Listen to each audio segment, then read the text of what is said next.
kelas desain untuk Diploma 3. Kemudian di sini juga ada rekan-rekan dari reguler S1 sore, ya. Kemudian di sini juga ada rekan-rekan dari kelas reguler. Oke. Jadi saya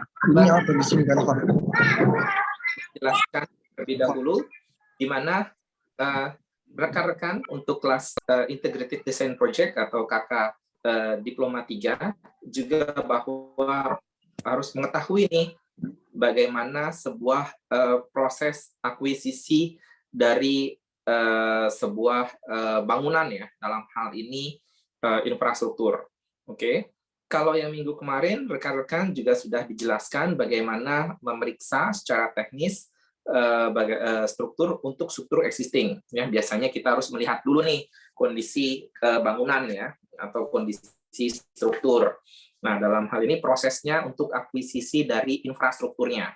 Oke, infrastruktur dalam hal ini jalan tol.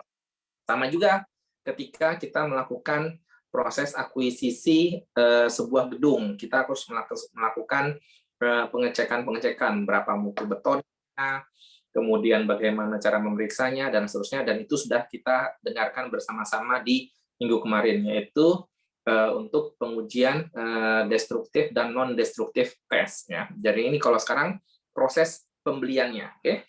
Proses pembeliannya. Nah, ini untuk kelas Design Integrated Project, ya. Jadi saya coba dahului bahwa kita tidak hanya melihat dari sisi teknik sipilnya, kita melihat jauh lebih luas. Oke, kira-kira rekan-rekan untuk kelas Integrated Design Project ada komentar terlebih dahulu? Halo?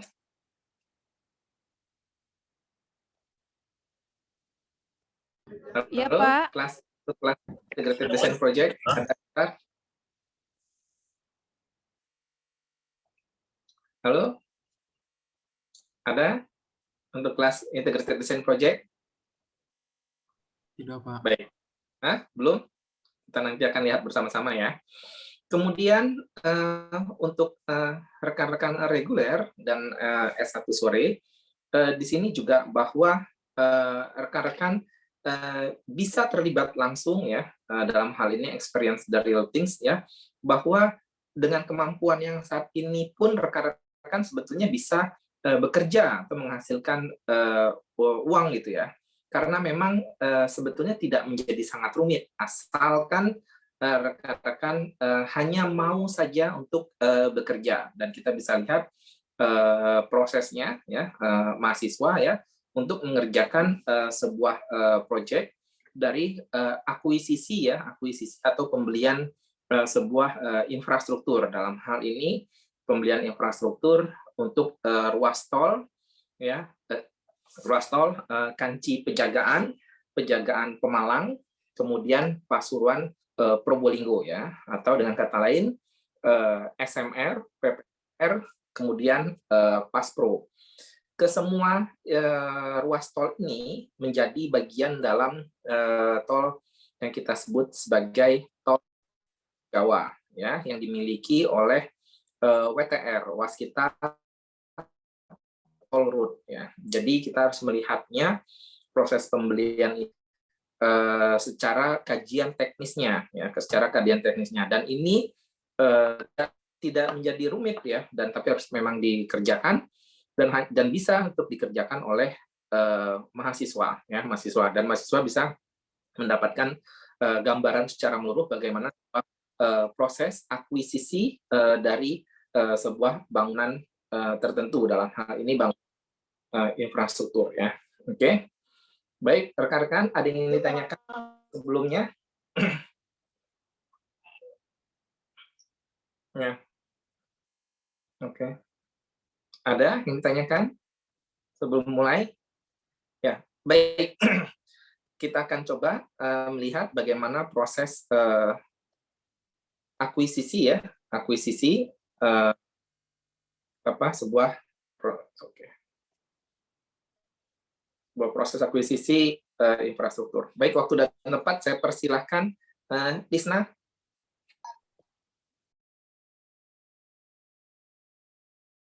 Baik,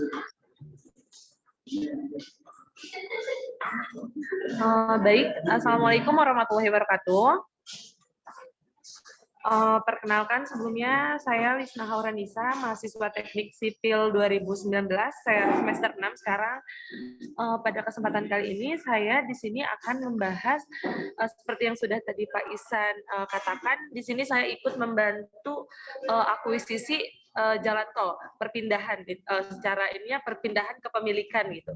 Ada 3 jalan tol yang kami kerjakan. Saya kebetulan bersama rekan saya Lisa. Yang pertama itu ada Kanci Pejagan, yang kedua ada Pejagan Pemalang, dan yang ketiga ada Pasuruan Probolinggo.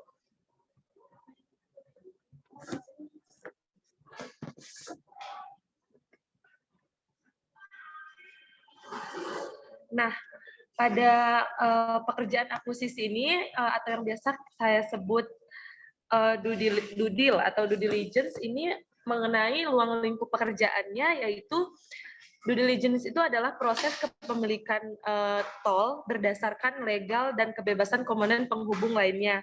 Ini kita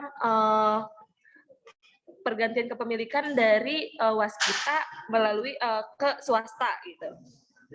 Nah, ini seperti yang sudah saya katakan, tadi ada 3 jalan tol, yaitu Kanci Pejagan, itu PT SMR, yang kedua ada Pejagan Pemalang, dan yang ketiga atau PPTR, dan yang ketiga ada Paspro atau Pasuruan Probolinggo.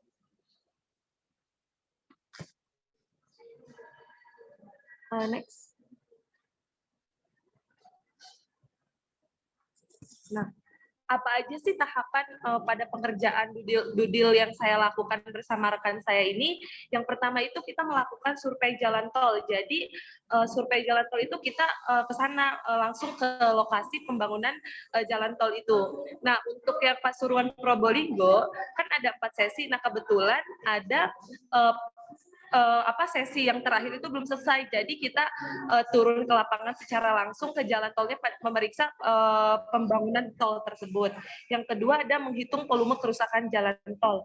Nah, pada proses pengerjaan ini kita menghitung 3 ruas jalan tol ini kerusakannya berapa volume sih, misalkan lebarnya dari kilometer, misalkan kilometer 131 berapa sih kerusakannya, dan seterusnya pada 3 jalan tol tersebut.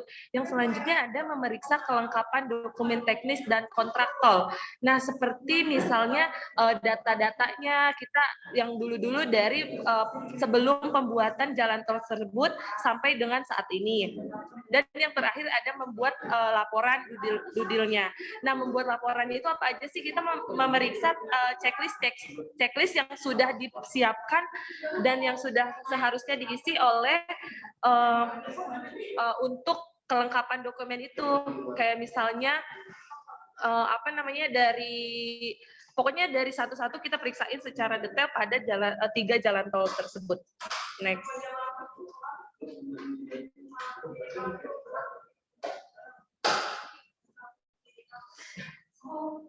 Nah, apa aja sih tadi lingkup dari due deal ini?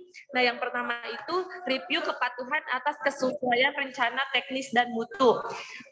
Nah, untuk kepatuhan kesesuaian ini tuh dari sebelum pembangunan jalan tol tersebut sampai dengan proses pembangunan jalan tol itu sesuai nggak sih dengan mulai dari anggaran dan lain-lainnya.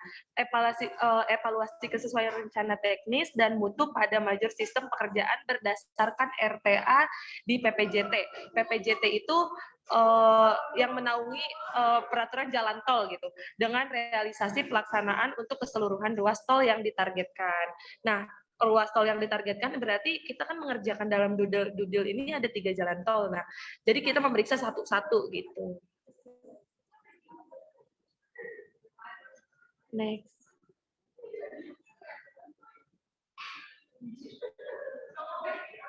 Nah, selanjutnya selain itu juga kita mengerjakan menghitung perkiraan biaya investasi secara umum bagi aset perusahaan target yang belum diselenggarakan sesuai PPJT. Sampai ke misalnya pendapatan jalan tol ruas Pasuruan Probolinggo ini tuh berapa sih per harinya, berapa sih per bulannya sampai per tahunnya, dan biar bukan hanya investasi secara jangka pendek, artinya kita menghitung secara jangka panjang seperti untuk 5 tahun ke depan, 10 tahun ke depan, bagaimana bagaimana proses pendapatan dari jalan ruas tol tersebut. Dan bukan cuma pendapatan yang kita hitung, melainkan pengeluaran, artinya biaya administrasi, misalkan kayak ada kerusakan, nah itu kita hitung keseluruhannya gitu.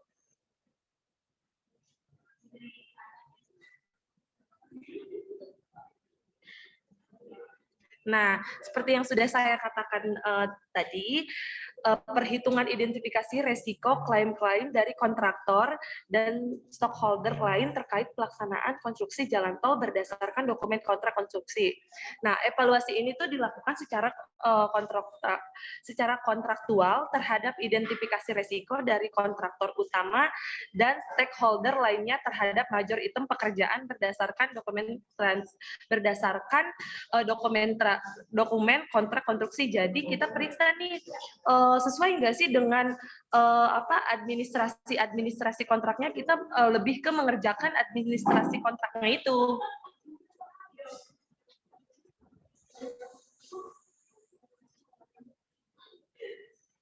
Next.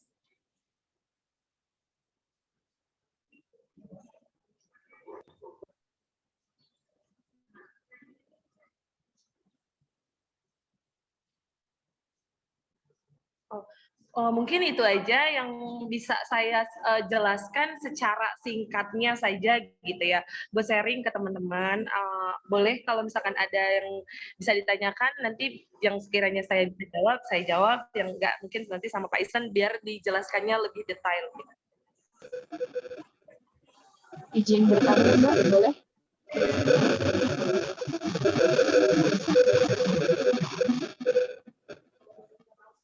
Bisa. Ada yang nanya, Sa? Oh iya. Ya. Kak. Pertanyaan saya pertama, ketika kita melakukan itu kan pasti Kak, sorry, suaranya kecil ya? kecil ya? Oh iya, di sini hujan soalnya. Saya masuk kolom chat aja tanyaannya ya. Iya, Kak.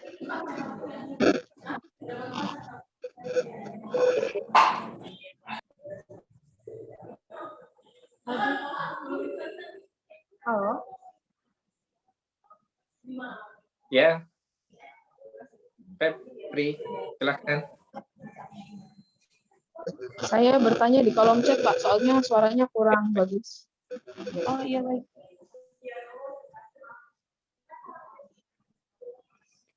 Ya, mungkin sambil Febri ngetik ya di kolom chat. Ya, jadi dalam sebuah proses pembangunan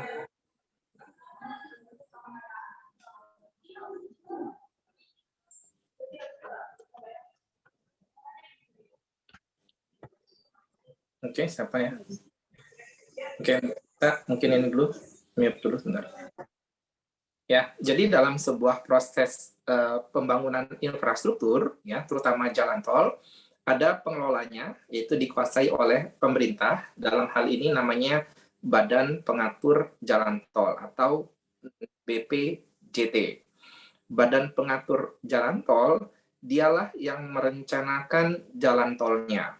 Dia direncanakan dalam sebuah kegiatan yang kita sebut sebagai RTA, rencana tahap akhir, ya, rencana tahap akhir, di mana rencana tahap akhir ini mempunyai sebuah valuasi atau nilai, ya, nilai kontrak dan dokumen-dokumen terkait.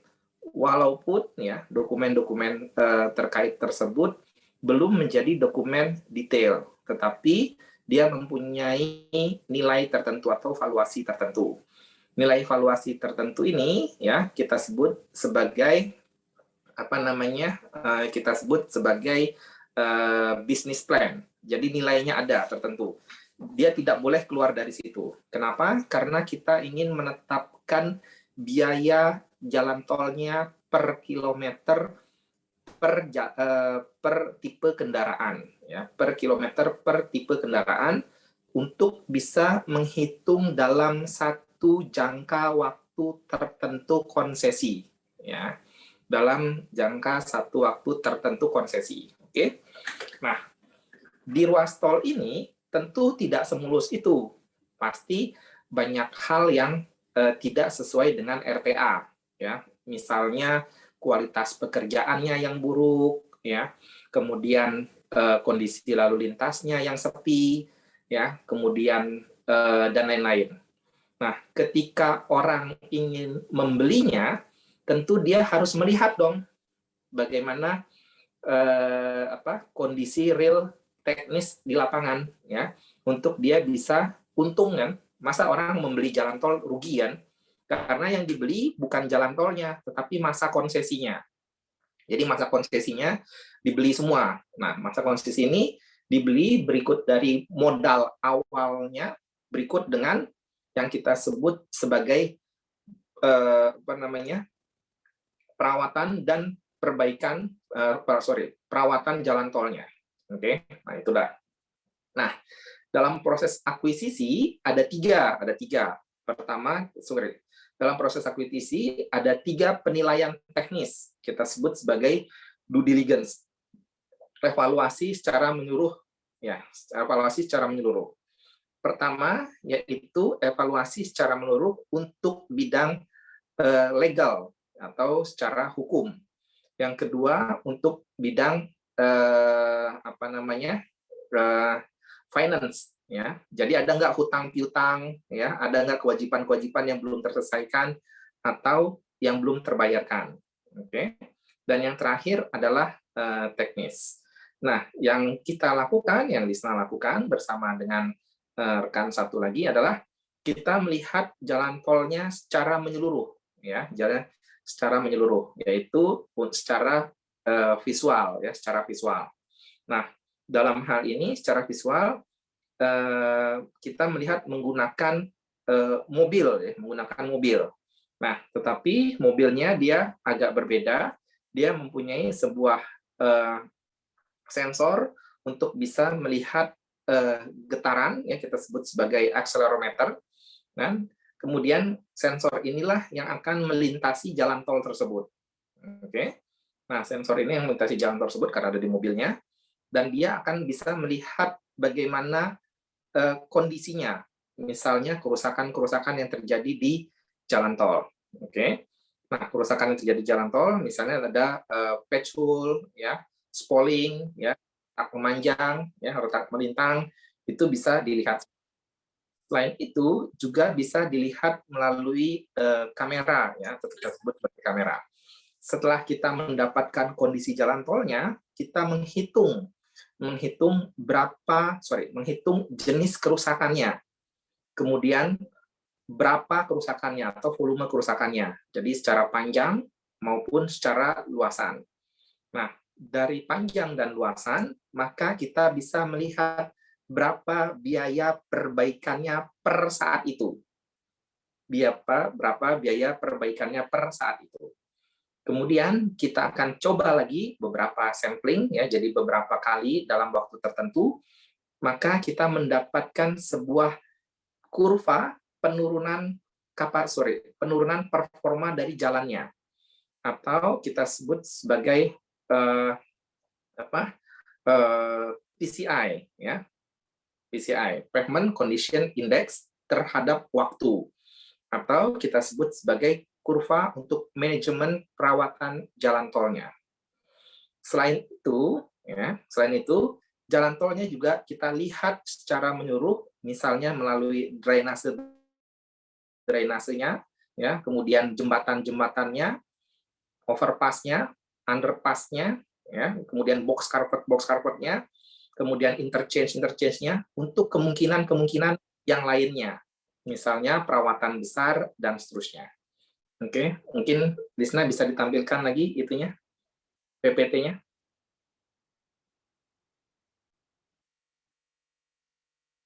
Halo?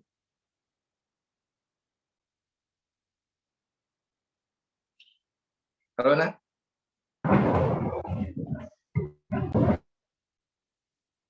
Halo, Nak? Bisa ditampilkan PPT-nya. Sehingga Iya Pak, baik Pak. Eka, PPT-nya di Eka ya? Oke. Oke. Nah, sehingga kita akan mendapatkan pertama karakteristik dari kerusakannya. Ya, jadi berapa sih penurunannya penurunan pelayanannya per tahun, ya misalnya seperti itu. Karena karakteristik jalan tol dia berbeda-beda, ya dia berbeda-beda. Misalnya jalan tol Kanci Pejagaan banyak truk-truk besar atau kita sebut sebagai odol, overload, over dimension. Ya. Pejagaan Pemalang ya tidak terlalu banyak, Pasuruan Probolinggo sama sekali tidak ada, misalnya seperti itu. Ya. Atau Pejagaan Pemalang banyak terjadi banjir ya dan seterusnya. Dia akan berbeda karakteristiknya. Nah, di situ kita bisa mendapatkan berapa biaya perawatannya per tahun berikut komponen-komponen yang lainnya. Nah, biaya perawatan ini dimasukkan ke dalam sebuah chart, ya, dimasukkan ke sebuah chart untuk kita bisa memvaluasikannya terhadap pendapatan dari tolnya per waktu tertentu. Apakah kita mau buat per bulan, apakah kita mau buat per tahun. Sehingga kita bisa mendapatkan layak tidak untuk tol ini dibeli atau diinvestasikan, ya, diinvestasikan oleh investor yang baru seperti itu. Oke, seperti itu ya rekan-rekan. Nah, oke, kira-kira ada yang ingin ditanyakan dari sana? Oke, Febri, halo Feb. Febri. Halo, iya Pak. Pertanyaan saya sudah Baik. ditolak ya Pak. Nah, saya coba lanjutkan ke pertanyaan Febri. Di pertanyaan ini, jadi jalan tol itu dibangun oleh pemerintah dalam hal ini pemerintahan Joko Widodo dengan sebuah instruksi menggandeng antara BUMN karya dengan investor beberapa persennya. Ya, jadi kontraktor karya dialah sebagai pemilik jalan tolnya yang pertama. Jadi biasanya 50-50 gitu. Biasanya 50-50 karena swastanya waktu di awal masih belum kuat.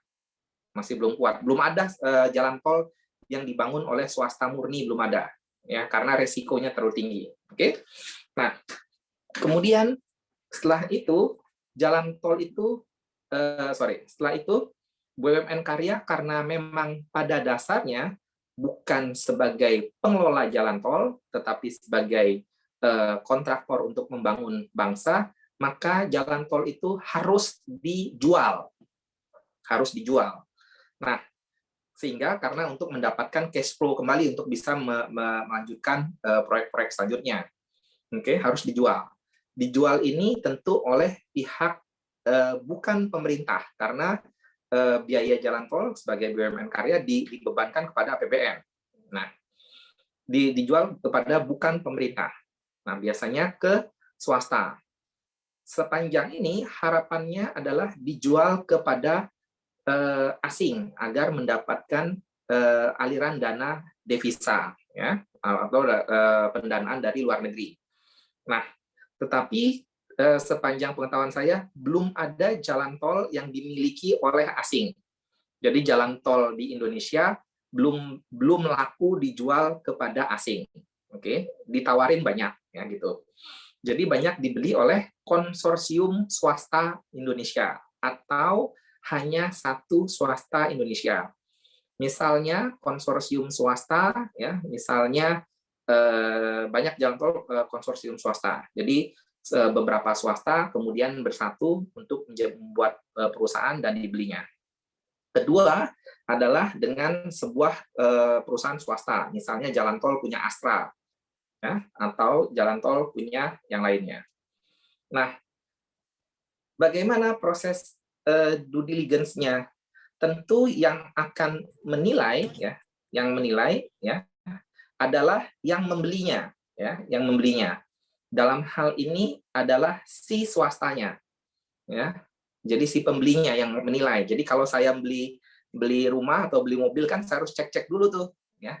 Cek-cek dulu. Nah, kondisi realnya secara teknis. Nah, kondisi real teknisnya tadi saya sudah ungkapkan, kita harus mengecek jalannya secara menyeluruh. Oke. Nah, tetapi kita tidak mengeceknya secara detail, ya, secara detail. Jadi berapa mutu betonnya, ya, berapa CBR-nya, tanahnya kuat atau enggak, dan seterusnya. Kita tidak mungkin mengeceknya sampai sana untuk sebuah ruas jalan tol, tidak mungkin untuk sedetail itu. Tetapi kalau untuk bangunan gedung, ya, kalau kemarin kita case-nya adalah bangunan gedung, ya, dengan pemeriksaan destruktif dan non destruktif test, maka kita bisa melakukannya. Tetapi kalau jalan tol nggak bisa. Kenapa dia tidak bisa? Karena pertama, infrastruktur itu sifatnya sekali dibuat dia tidak akan pernah berhenti. Jadi sekali open traffic tidak akan pernah traffic-nya berhenti. Ya, kalau berhenti maka dia akan menimbulkan konsekuensi yang lain, atau dengan kata lain macet di tempat lain. Oke, jadi kita nilai hanya performanya dari jalan tol tersebut. Oke, kita nilai performanya dari jalan tersebut. Untuk bisa menilai performanya dari jalan tol tersebut, kita bisa melihatnya ada dua, ya. Kalau di sini ada dua. Pertama adalah survei, menghitung volume kerusakan. Yang kedua adalah memeriksa dokumennya secara teknis yang dahulu pernah dikerjakan. Karena dari dokumen teknis yang ada, ya, maka dia akan memperlihatkan bagaimana sih dulu dibangunnya, ya. Misalkan ya, mungkin banyak rekan-rekan juga menemukan bangunan-bangunan zaman sekarang tidak ada gambar, ya, atau gambarnya tidak jelas. Misalnya sebetulnya gambar S-build-nya yang mana sih? Kok semuanya gambar forecon semua atau soft drawing semua gitu. Nah, itu salah satunya. Itu mencerminkan dulunya proses waktu bangunnya itu asal-asalan.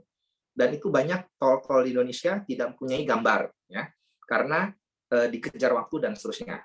Kemudian di dokumen-dokumen tersebut ada dokumen backup quality, ya, backup quality, ya. Jadi hasil-hasil pengujian beton, hasil pengujian tanah dan seterusnya kita bisa lihat melalui apakah itu sesuai dengan perencanaan atau tidak. Kemudian kita bisa melihat dari laporan-laporan kekurangannya, kita sebut sebagai NCR, not recommended, not compliant report, ya, not compliant report, atau pekerjaan yang tidak sesuai kemudian harus di rework gitu. Semakin banyak pekerjaan NCR, maka semakin jelek kualitas dari sebuah proyek tersebut, maka semakin turun nilainya. Oke. Dan yang terakhir, kita juga membuat laporan due diligence, melihat bagaimana secara keseluruhan proses kontrak-kontraknya. Biasanya dalam sebuah proses kontrak jangka panjang, ya, atau proses yang punya luasan yang panjang, dia mempunyai adendum yang panjang sekali, ya. Adendum 1, 2, 3, 4, apakah dia masih terdapat kewajiban-kewajiban atau hal-hal yang belum selesai. Itu menggambarkan kualitas dari jalan tol. Nah, kemudian itu untuk secara administrasinya kita lihat, kita nilai. Kemudian kita juga melihat kondisi survei jalannya, ya, survei jalannya. Jadi tadi saya sudah ungkapkan di awal, pertama kita lihat secara visual, ya, secara visual untuk mendapatkan karakteristik kerusakan dari jalan tol tersebut. Oke, misalkan, ya, ini kedua yang dari Febri, ya. Misalkan, ya, untuk ruas Kanci Pejagaan atau milik kita sebut sebagai SMR, Semesta Marga Raya, ya, dia mempunyai jalan yang dibuat dari slab pre-stress precast. Ya. Dulu adalah sebuah inovasi ya dari kontraktor BUMN Karya sebelumnya. Nah, tetapi pada saat open traffic ternyata dia menyebabkan sebuah masalah, yaitu semua slabnya pecah-pecah semua. Karena tanah dasarnya tidak ikut diperbaiki atau tanah timbunannya bahkan tidak dilakukan penimbunan dengan baik. Jadi pecah semua, sehingga diperlukan perbaikan secara menyeluruh atau kita sebut sebagai bukan repairing tetapi rekonstruksi, dikonstruksikan ulang, ya, dikerjakan ulang. Jadi dibongkar semua slabnya, kemudian dicor baru secara manual, ya, secara konvensional. Nah itu salah satunya, misalnya SMR. Kemudian misalnya ruas penjagaan pemalang, PPTR. Di ruas ini dia melewati wilayah Jawa Tengah. Dia melewati wilayah Jawa Tengah, di mana melewati area Tegal, ya, Batang sampai ke Pemalang. Nah, area ini banyak sekali desa-desa dan juga banyak sekali pertanian, area pertanian dan desa-desa. Di Jawa Tengah, pemerintah setempat dan warganya menginginkan persimpangannya sebidang datar atau dengan kata lain jalan-jalan desa, kabupaten ataupun kecamatan yang dilalui jalan tol PPTR, ya, PPTR, dia tidak boleh ada overpass maupun ada underpass, ya. Jadi warga ini nggak mau nih nanjak-nanjak gitu, atau dia nggak mau turun-turun karena semua pakai di desa, ya, atau dengan kata lain alasannya anak-anak jalan kaki, ya, kemudian anak-anak naik sepeda gitu, dia nggak mau naik, mau turun, semua datar, sehingga jalan tolnya yang harus naik turun, jalan tolnya naik turun, dibuatlah box carport yang besar, ya, yang besar itu clearance-nya adalah 4,2 meter. Karena dia 4,2 meter, maka dia ada operate yang tinggi, ya. Jadi dari sisi yang nanjak maupun yang sisi yang turun, dia tinggi karena timbunan tinggi lebih dari 5 meter. Atau dengan kata lain, dia berpotensi terjadinya longsor di sekitar box carpet yang besar tersebut. Jadi kita hitung juga potensi-potensi longsornya, berapa frekuensinya per tahun dan seterusnya, sehingga kita bisa mendapatkan sebuah chart, ya, berapa biaya pemeliharaannya. Seperti itu karakteristik dari PPTR. Untuk karakteristik dari PASPRO, Pasuruan Probolinggo, jadi Probolinggo sampai sana dekat gunung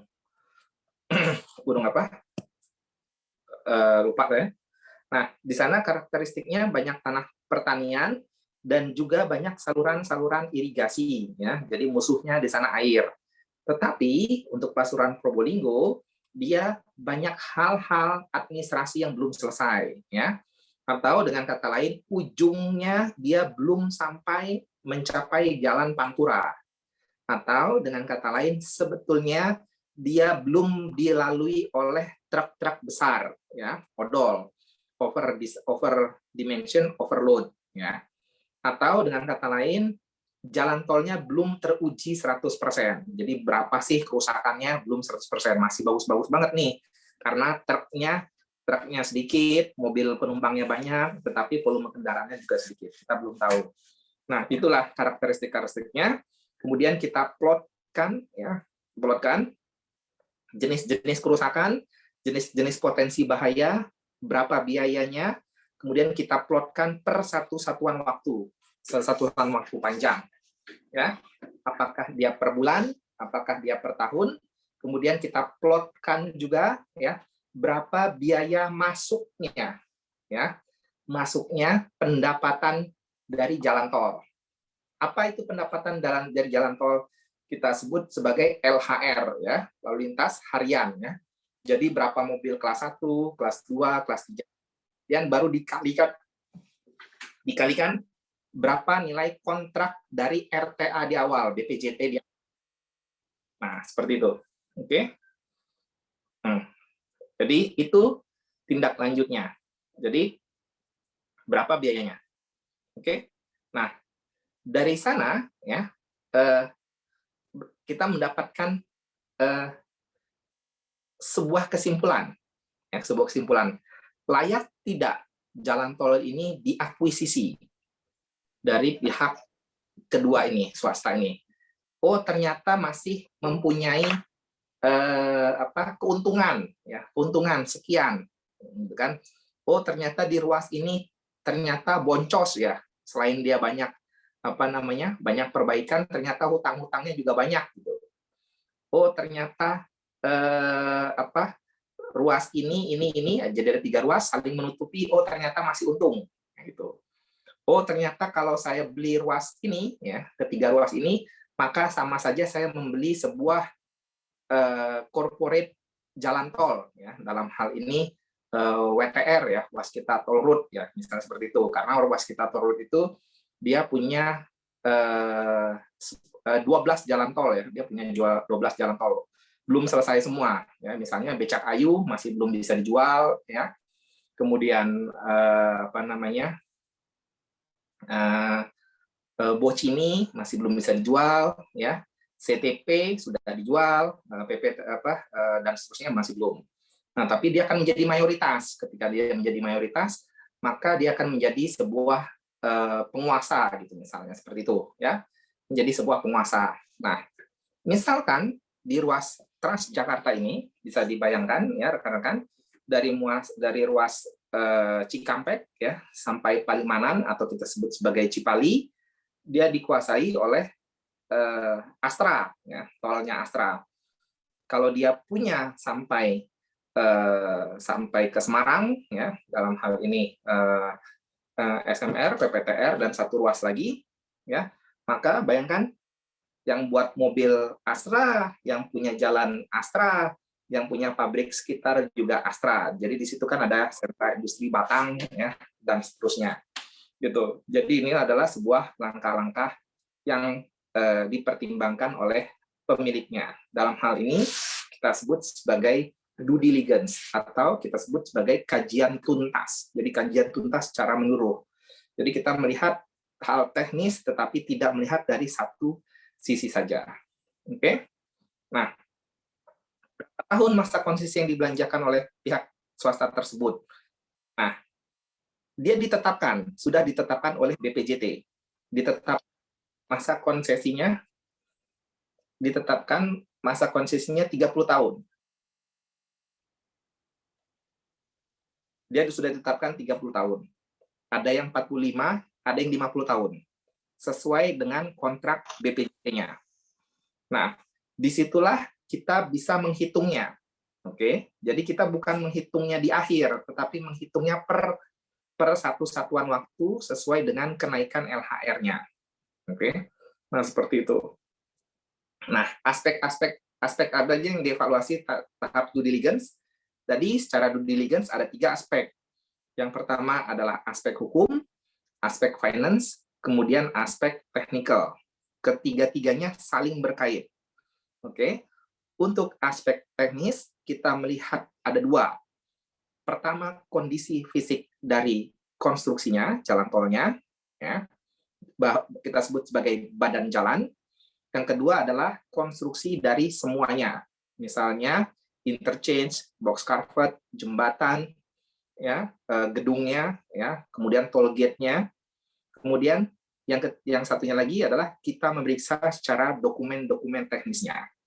Jadi kita mendapatkan gambaran secara menyeluruh proses dahulu dikerjakan dan kondisi saat ini untuk kita bisa memproyeksikan berapa biaya biaya perawatan maupun rehabilitasi dari jalan tol tersebut. Oke. Ada yang ingin ditanyakan terlebih dahulu, rekan-rekan?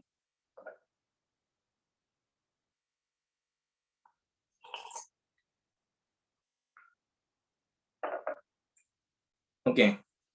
Kemudian ada pertanyaan, dengan mempertimbangkan efek komersial dari sebuah jalan tol yang akan diakuisisi, adakah evaluasi yang dilakukan sebagai pertimbangan komersial atau suatu jalan tol? Jika ada apa yang menjadi dasar evaluasi komersial tersebut. Oke.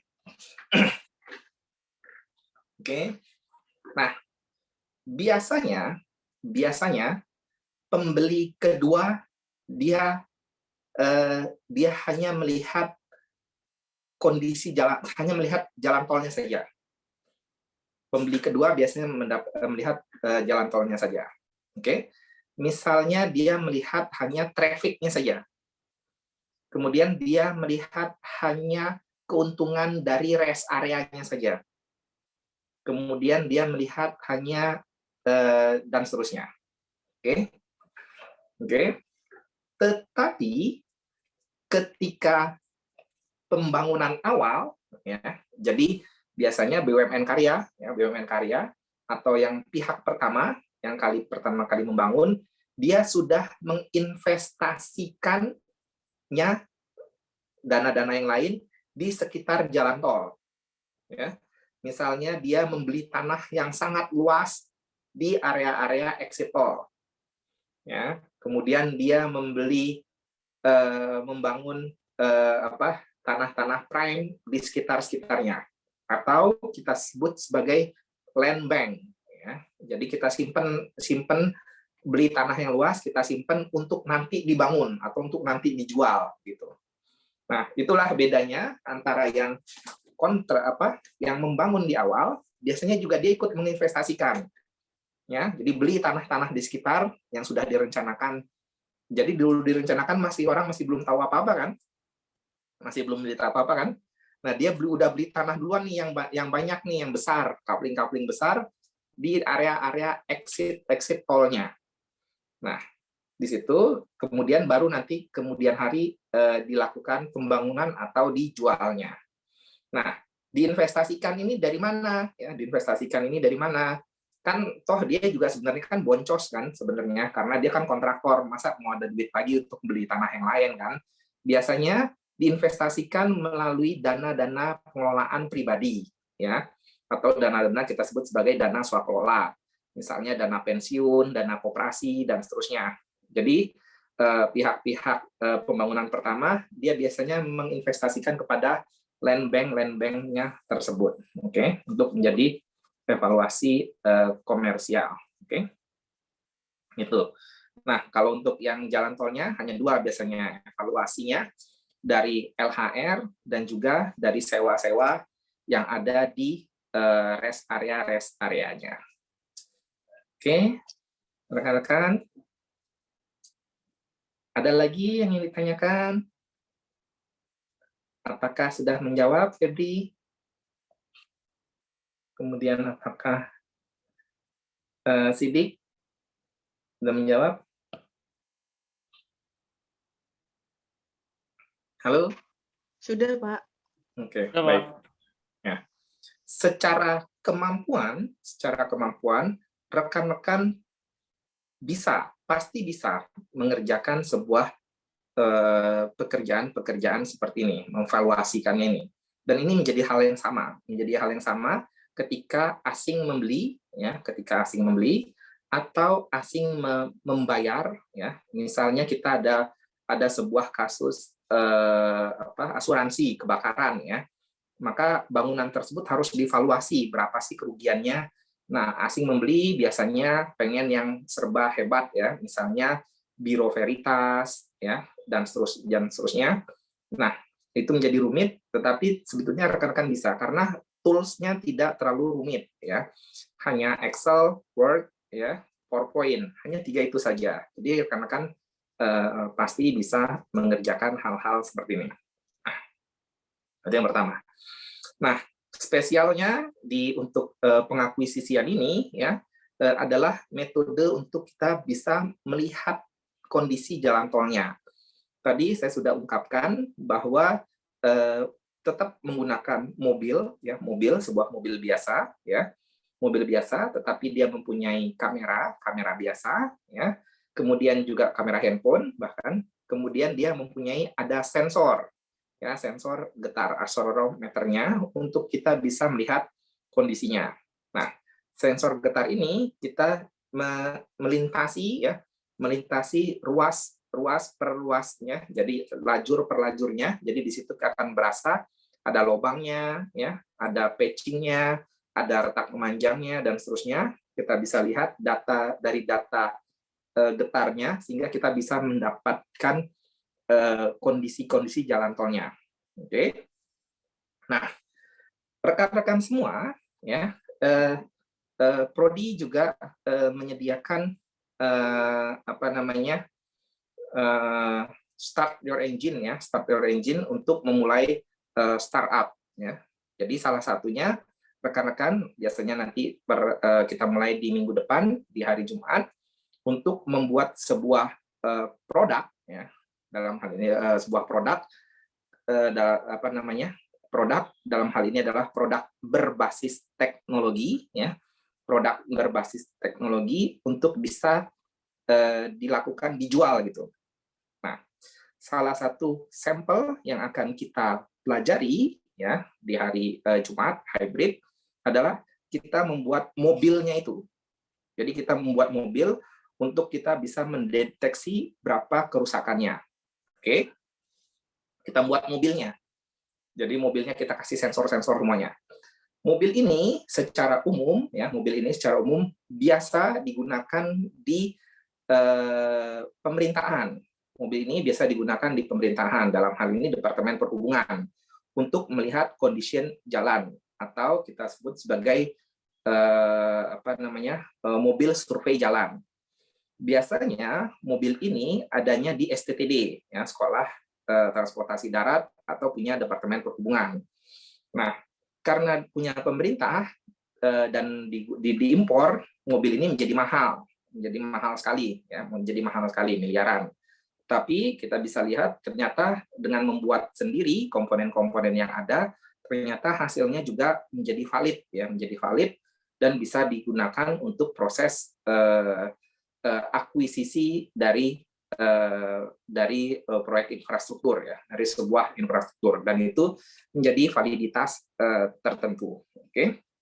Nah, bagaimana sih membuat sebuah produk berbasis teknologi, ya, tentu rekan-rekan harus mempunyai kemampuan dasar, ya. Dalam hal ini adalah mata kuliah dinamika struktur, ya, RLL, ya, PKS lalu lintas, kemudian mata kuliah geometrik jalan, ya, PGJ, ya, perencanaan jalan, ya. Kemudian untuk mengklasifikasikan kerusakan, kemudian juga ada kemampuan tambahan yaitu untuk mempelajari sensor-sensor, ya. Dalam hal ini sensor yang digunakan adalah sensor dari Arduino, ya, Arduino. Oke. Dengan cara yang sama juga pernah dilakukan untuk mengevaluasi Bandara Soekarno-Hatta, ya. Bandara Soekarno-Hatta baik untuk runway utara, runway selatan, kemudian taxiway utara, taxiway selatan, ya. Jadi rekan-rekan bisa dengan nyaman terbang maupun mendarat di Soekarno-Hatta, ya, dengan cara yang sama, ya. Jadi kita melihat kondisi jalannya, kita mengevaluasi, kita menghitung berapa kerusakannya, kita menghitung berapa biaya perbaikannya, kita melakukan perbaikannya, dan seterusnya, sehingga sebuah proyek itu bisa berjalan dengan sempurna. Oke? Pak, bagaimana kalau kita tidak melakukan hal tersebut? Bagaimana kalau kita tidak melakukan tersebut? Maka kita tidak pernah tahu nilainya. Kita tidak pernah tahu nilainya, kita tidak pernah tahu valuasinya. Kalau secara investasi, maka itu menjadi investasi yang gelap. Oke. Secara pemerintahan, maka itu jatuhnya menjadi korupsi. Ya, seperti itu. Nah. Oke, rekan-rekan, ada yang ingin ditanyakan? Halo?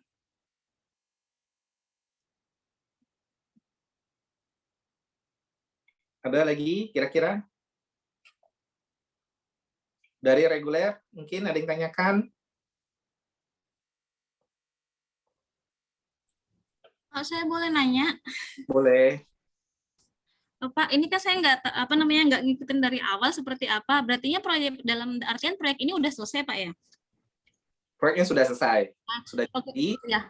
Berarti berarti kalau proyeknya sudah selesai kan pasti semasa proyek kemarin kan pasti banyak istilahnya permasalahan-permasalahannya Pak. Ada nggak permasalahan-permasalahan yang memang yang tentang ini Pak, yang tentang klaim. Jadinya mungkin ada dari kontraktor mau ngeklaim ke mananya seperti itu. Terus penyelesaiannya mereka seperti apa?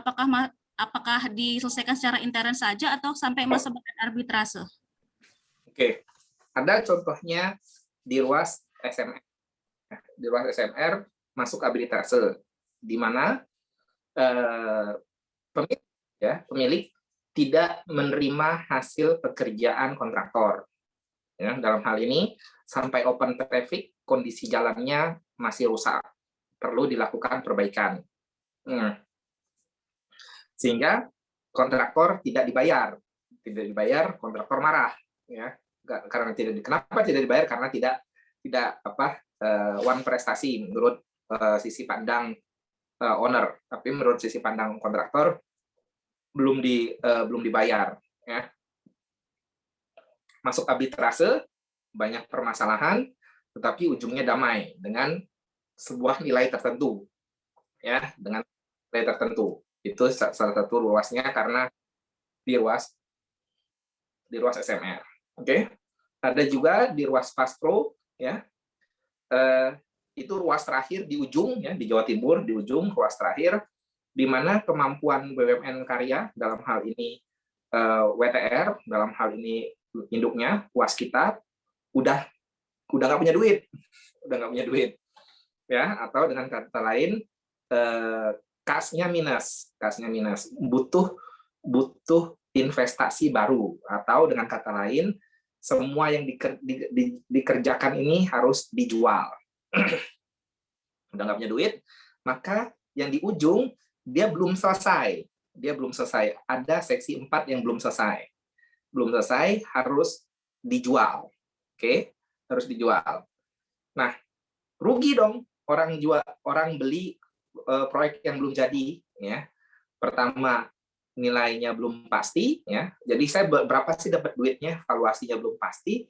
Yang kedua, saya harus melanjutkan yang seksi 4 supaya kita mendapatkan nilainya seperti itu. Nah, di sanalah kita menghitung kembali, ya, semua nilai-nilai kontraknya terhadap RTA, kembali lagi terhadap RTA, rencana tahap akhir, atau di sana business plan, atau di sana nilai yang disetujui oleh BPJT. Jika nilai itu melebihi yang disetujui BPJT, maka nilai konsesi dan nilai tarikan, ya, berapa biaya tolnya itu akan berubah kembali, ya. Jadi dinego kembali ke BPJT. Nah, tetapi itu biasanya proses yang rumit karena itu merupakan proses politik. Jadi kalau tolnya kemahalan, tentu warga nggak mau, masyarakat nggak mau masuk dong, seperti itu. Nah, itu salah satu contohnya. Ada yang masuk arbitrase, ada juga kita harus menghitung kembali berapa valuasinya. Jadi berapa hutang-hutangnya, ya, berapa kewajiban-kewajiban yang belum diselesaikan, ya. Seperti itu. Oke, ada yang lain?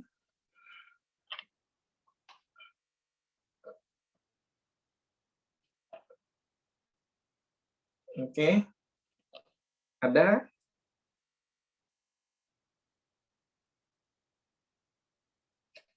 Ada lagi rekan-rekan?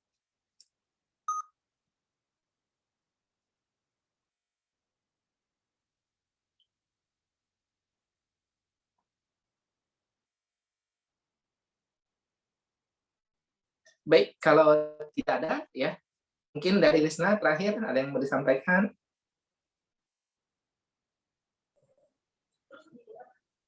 Gimana yang ditanyain lagi nggak kakak-kakak semuanya? Mungkin dari saya penjelasan pemaparan singkatnya itu aja sih ya Pak. Dan tadi udah dijelaskan secara detail banget sama Pak Ihsan. Itu aja cukup sih Pak dari saya. Terima kasih, Ya. Pak. Terima kasih Baik, semuanya. terima kasih. Sebelumnya, kita akan saksikan juga di minggu depan untuk student talk selanjutnya. Dalam hal ini adalah construction management untuk oil and gas pipeline, ya. Pipeline akan disampaikan oleh mahasiswa juga 2019 Eka Sipa ya. Oke. Ada yang ingin ditanyakan rekan-rekan? Untuk link pekan depan apakah masih sama, Pak? Masih sama. Oke. Jadi rekan-rekan bisa melihat mungkin yang kelas Integrated Design Project kok kelasnya gini banget Pak, campur-campur ya. Memang ternyata project itu campur-campur ya. Oke. Baik. Terima kasih semuanya. Mungkin rekan-rekan yang di Integrated Design Project masih tetap di ruang Zoom, dan rekan-rekan yang lain bisa dipersilahkan meninggalkan ruang Zoom. Terima kasih. Wassalamualaikum warahmatullahi wabarakatuh. Selamat siang, rekan-rekan. Selamat siang.